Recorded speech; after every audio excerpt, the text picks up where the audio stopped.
Laura Ashley Wallpaper can help you create a truly beautiful room. In this video, we will show you just how easy it is to decorate with Laura Ashley Wallpaper. First, check you have the equipment you'll need: a tape measure, spirit level and pencil, a pasting brush, a wallpaper pasting table, Laura Ashley wallpaper adhesive, a bucket in which to mix your adhesive, wallpaper scissors. You may also want to use a cutting guide and sharp trimming knife, a paper hanging brush, or a smoothing tool if you prefer. You'll also need a bucket of clean water and a sponge. Your walls will need to be in good condition, any old paper removed, holes filled, and the surface washed with sugar soap. Start by marking a vertical line to which you will hang your first length. Plan to hang your paper so that it will be easy to cut a piece to fit at internal corners.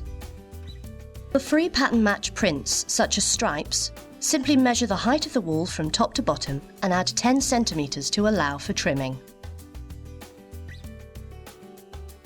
For prints that must be pattern matched, first decide how you would like the pattern to appear, then cut the first length to the height of the wall with 10 centimeters added for trimming.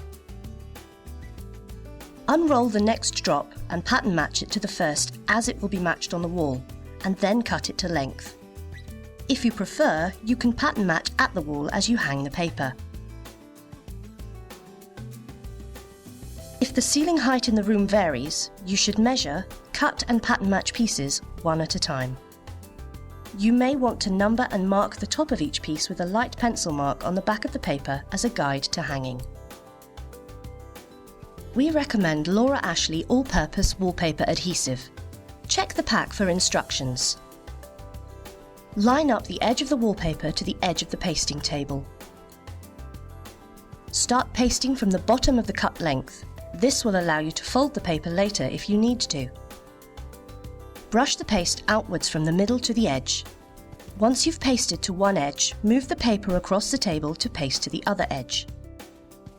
Fold pasted sections over to move the paper along the table.